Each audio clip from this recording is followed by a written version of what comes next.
வாஸ்து பாருங்க. கர்த்தர் இந்த அப்போஸ்தலர் மூலமாக பலத்த அற்புதங்களை என்ன பண்ணாரு, செஞ்சார். இன்னைக்கும் ஆண்டவர் அதே அற்புதத்தை செய்ய கர்த்தர் வல்லவராக இருக்கிறார். எத்தனை பேர் விசுவாசிக்கிறீங்க? உங்க மூலமா அற்புதங்கள் என்ன பண்ணணும், நடக்கணும். நீங்க போய் கிராமங்கள்ல வீடுகள்ல கூட்டத்தை நடத்தணும், சின்ன சின்ன ஊழியங்களை செய்யணும். அங்கெல்லாம் கர்த்தர் பலமா கிரியை செஞ்சாருமா. கர்த்தர் உங்களை கொண்டு பெரிய காரியங்களை கர்த்தர் செய்வார். எல்லாரும் கரங்களை உயர்த்தி ஆண்டவரே இன்றைக்கு எங்க எல்லாருக்கும் சொல்லுங்க, வல்லமையை தாங்கப்பா. சொல்லுங்க, அதிகாரத்தை தாங்க. இந்த வல்லமையை கொண்டு சொல்லுங்க, இந்த அதிகாரத்தை கொண்டு சொல்லுங்க ஆண்டவரே, நோயாளிகளை நாங்கள் சுஸ்தமாக்கணும். ஆண்டவரே, இந்த அதிகாரத்தை கொண்டு சப்பானியை நடக்க வைக்கணும், குஷ்டரோகிகளை சுஸ்தமாக்கணும், மரித்தவர்களை எழுப்பணும்.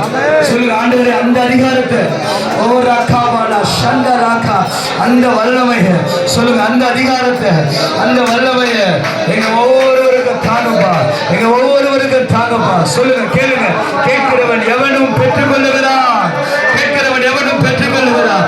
ஆண்டவரே, அதிகாரத்தை தாங்க, வல்லமையை தாங்க. சொல்லுங்க, அதிகாரத்தை தாங்க, வல்லமையை தாங்க. எங்களை கொண்டு சொல்லுங்க, எங்களை கொண்டு, எங்களை கொண்டு ஆண்டவரே, நாங்கள் அசாதாரணமான மனிதர்கள் அப்பா, ஞானிகளை வெட்கப்படுத்தும்படி, பேதைகளை தெரிந்து கொண்டே அப்பா ஆண்டவரே, உள்ளவைகளை அவமாக்கும்படி, இல்லாதவைகளை தெரிந்து கொண்ட தேவன் அப்பா, எங்களை கொண்டு சொல்லுங்க, எங்களை கொண்டு சொல்லுங்க, என்னை கொண்டு பெரிய காரியங்களை செய்யுங்க.